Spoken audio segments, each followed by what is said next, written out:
मित्रों, आजकल आपने ये बहुत सुना होगा और हर शिक्षिका ने सुना होगा, शिक्षक ने सुना होगा, हर अध्यापक ने सुना होगा, the education should be child centred. यानी कि बालक ही शिक्षा का केंद्र होना चाहिए। और ये वैदिक काल के हमारे ऋषियों ने, जो कि बहुत बड़े वैज्ञानिक थे और मनोवैज्ञानिक थे, उन्होंने ये बात हजारों वर्ष पहले जान ली थी कि बालक को उन्होंने शिक्षा का केंद्र माना था। और वो घर में जब शिशु का जन्म होता था तो ये उनके लिए एक साधारण घटना नहीं थी। वो ऐसा मानते थे कि जो घर में जो नव शिशु आया है, it is a soul, it's a descent of a soul from its original abode in God. और वो एक divine traveller of the ages, वो तो एक यात्री है, युगों युगों का यात्री। किस किस लोक से आया है मालूम नहीं। और उसके जन्म के साथ ही वो कितने संस्कार लेकर आया है, कैसे संस्कार लेकर आया है, उसके साथ उसके जन्म जन्मांतरों के अनुभव हैं। क्योंकि ऋषि मुनि तो हम तो हमारी जो संस्कृति है वो पुनर्जन्म में विश्वास रखती है। तो ये मानते थे कि वो कहीं ना कहीं बहुत पिछले जन्मों के कोई इम्प्रेशंस, टेंडेंसीज जो हैं वो साथ में लेके आया है, उसके सबकॉन्शियस माइंड में है। आपने सुना भी होगा ऐसी कई कहानियाँ जो कि पिछले जन्म का, ये तो कोई बहुत राजा महाराजा होगा या कोई ऋषि होगा। क्योंकि एक ब्रह्मचारी कृष्ण दत्त जी महाराज, जिनको मैंने सुना था पंजाब में, नंगल में सुना था, आर्य आर्य समाज में, वो जब ट्रांस में चले जाते थे तो वो वैदिक काल में पहुंच जाते थे और ऐसा ऐसा ज्ञान दे जाते थे। उनको नहीं पता कि मैं क्या बोल रहा हूँ, but he was in trance, he was sleeping. लेकिन वो उसमें उनके भीतर से जो वाणी निकलती थी, ऐसा लगता था जैसे वैदिक काल की वाणी आ रही है। तो सुनते हैं कि वो श्रृंगी ऋषि का उन्होंने जन्म लिया था और किसी कारणवश इस धरती पे आए और एक साधारण घर में उन्होंने जन्म लिया। अब इसके पीछे क्या कारण है, क्या कुछ शाप है या क्या है, तो ईश्वर ही जानता है। तो यानी कि कितना ज्ञान उनके भीतर था जिसको आज साइंस नहीं जान पाती।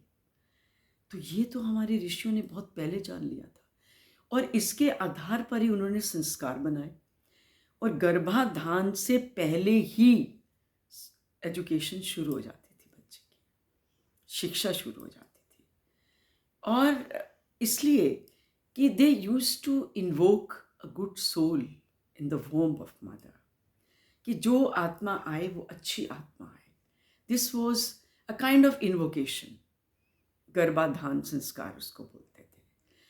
और उसके बाद फिर पुंसवन संस्कार होता था, जब गर्भ ठहर जाता था कि बच्चे का विकास ठीक हो, उसके अंग प्रत्यंग ठीक हो, उसके लिए भी यज्ञ होते थे और उसको संस्कारित किया जाता था, मंत्र बोले जाते थे और विशेष औषधियाँ खिलाई जाती थी। तो इस तरीके से वो भी एक शिक्षा का कार्य था। यानी कि जो मदर थी, जो मदर होती है, वो self willed shaping of the child में विश्वास रखती थी उस समय। तो जो विल्ड शेपिंग बच्चे की होती है, अपने हिसाब से कॉन्शियसली, वो बच्चा बहुत संस्कारित निकलता है। क्योंकि अनकॉन्शियसली ज़्यादातर अक्सर क्या होता है कि जो बच्चे का विकास भीतर होता है अनकॉन्शियसली होता है। जो मर्जी खा लिया, जो मर्जी पी लिया, जहाँ मर्जी चले गए, जिस वातावरण में चले गए। आजकल तो आपने देखा होगा लेडीज सब तरह की चीज़ें खाती पीती हैं और वही संस्कार आ रहे हैं और सब कुछ देखती हैं। सब अश्लीलता जो परोसी जा रही है फिल्म में या वीडियो में और सोशल उस पे होती हैं, वो सब देखती हैं। तो that gets into the child's mind, subconscious mind somewhere. हमारे ऋग्वेद में तो लिखा है कि जो फीटस होता है किस्म का एक अग्नि है, उसको अग्नि की तरह लीजिए। और जो भी माँ खाती है पीती है, वो सब रस उसमें जाता है आहुति की तरह। तो आपके विचार भी उसमें जाते हैं। तो mother specially has to be very very conscious. और ये आजकल देखने में नहीं आया। तो पुंसवन संस्कार के बाद सीमंतोन्नयन नयन संस्कार होता है। वो 7वें 8वें महीने में होता है। जब बच्चा बड़ा होने लगता है गर्भ में, तो उस समय उसका बुद्धि का विकास होता है, मस्तिष्क का विकास उस समय हो रहा होता है। तो उसके लिए विशेष औषधियाँ दी जाती हैं, विशेष ऐसे खान पीन भी ऐसा दिया जाता है, सिर पे मालिश की जाती है कि भी उसकी जो बुद्धि है अच्छी हो। तो it is although there are certain things which are symbolic, but somewhere they gets down into the subconscious mind of the child. और मदर इस समय में बहुत ध्यान रखती है अपना खाने पीने का। वो यही, तो ये जो है ना, जो माँ देती है बच्चे को, these are kind of oblations from her entire being. वो अपनी पूरी बीइंग से निकाल के उस बच्चे को अपना अंश देती है। वो ऑब्लेशंस है, वो आहुति है। तो यहाँ तक हमारे ऋषियों ने सोचा।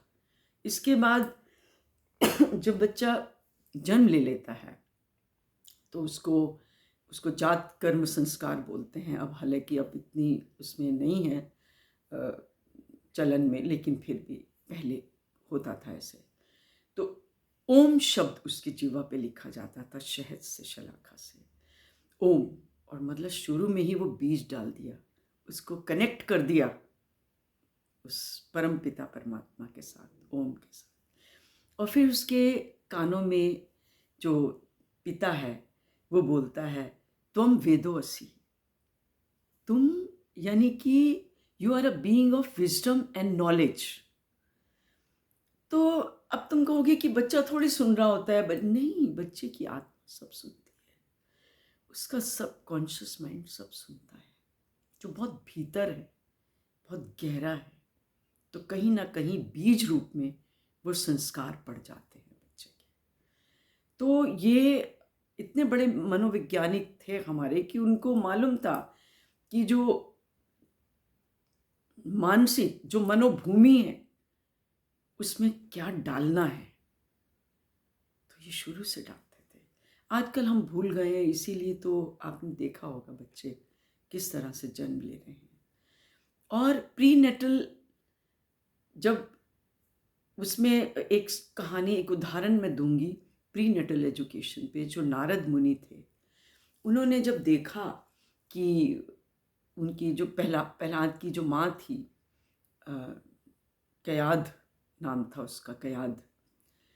तो जब वो पेट में थी, गर्भ में थी, तो उन्होंने कहा कि ये इसके फादर जो हैं, इसके पिता तो हिरण्यकश्यप तो बिल्कुल ईश्वर में विश्वास नहीं रखते और बहुत ही दुष्ट किस्म के हैं और बहुत क्रूअल हैं और बहुत अहंकारी हैं।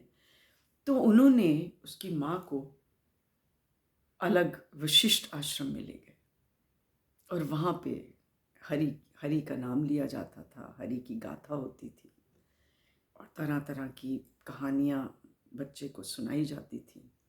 और वो बच्चा हालांकि अभी गर्भ में था, तो कयाद माँ का नाम था। तो जब वो बच्चा जन्म लेता है तो आपने देखा होगा कैसे वो कितने अच्छे संस्कारों का बच्चा होता है कि वो समाज की गलत जो प्रथाएं चलती हैं या उसके पिता भी जो अन्याय करते हैं और जो जिस तरह से सोचते हैं, वो उनको चैलेंज करता है। छोटा सा बालक, ये बहुत बड़ी बात है। तो इसी तरीके से एक एग्जाम्पल मैं और दूंगी पोस्ट नेटल का। जब बालक हो जाता है तो ये भी एक बहुत विशेष स्टोरी है मदालसा मदर की। मदालसा माँ होती है जो कि गंधर्वों की पुत्री होती है और उसका विवाह एक ऋतध्वज किंग से होता है।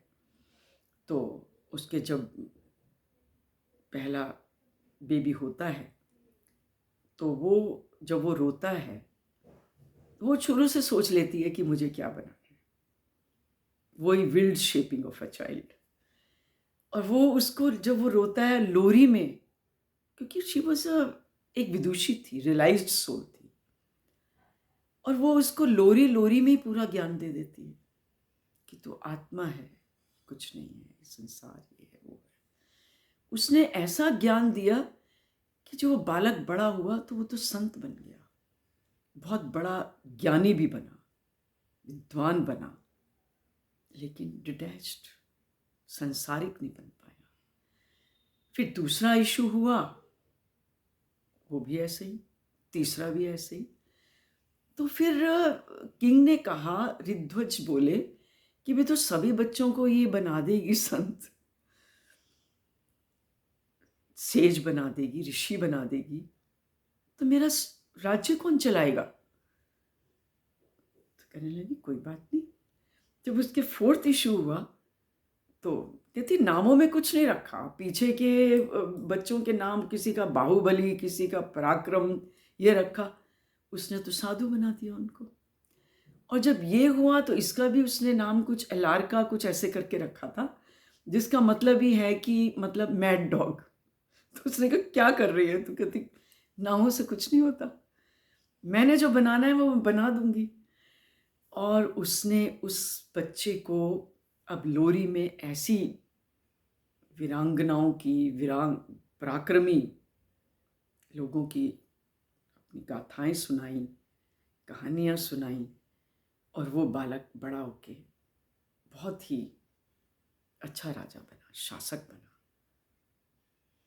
तो इसका मतलब यही है कि जो संस्कार हैं आज हम भूल चुके हैं, और वो गर्भाधान से ही शुरू हो जाने चाहिए। ये आज की पीढ़ी को एक सबक है। और ये संस्कार, इसके बाद फिर उपनयन संस्कार होता है, उसकी बात मैं तब शुरू करूंगी जब मैं गुरुकुल की बात करूंगी। आज मैंने खाली ये 3 संस्कार लिए हैं। उपनयन संस्कार जब गुरु के पास जाता है शिष्य, किस उम्र में जाता है, और वहाँ क्या होता है, गुरु कैसे अपनाते हैं उसको, और शिष्य कैसे होते हैं, इसकी चर्चा हम अगले उसमें करेंगे। और पर्यावरण की चर्चा करेंगे कि पर्यावरण, कुछ केंद्र बिंदु है जिन पे मैं बात करूंगी। एक तो इन्वायरमेंट पे, फिर प्यूपिल कैसा होना चाहिए, स्टूडेंट कैसा होना चाहिए, टीचर कैसा होना चाहिए, ब्रह्मचर्य क्या है, अध्यापन के विषय क्या होते थे, और अध्यापन की विधि क्या होती थी, मेथड ऑफ टीचिंग। इन सब विषयों को मैं लूँगी। ये मेरी जो पुस्तक है द स्पिरिट ऑफ वैदिक विद्या, इसमें ये सब टॉपिक है। A spiritual significance of 16 संस्कार्स, वैदिक ritual, a Hindu way of living, ये टॉपिक है। और आप चाहें तो ये पुस्तक खरीद सकते हैं, मेरे से संपर्क कर सकते हैं फ़ोन पे। और ये संस्कारों का जो विषय है ये बहुत ही अहम है, इसको आप ध्यान में रखिए। और आगे हम जो मैंने अभी बताए हैं विषय इस पे लूँगी। धन्यवाद। Thank you.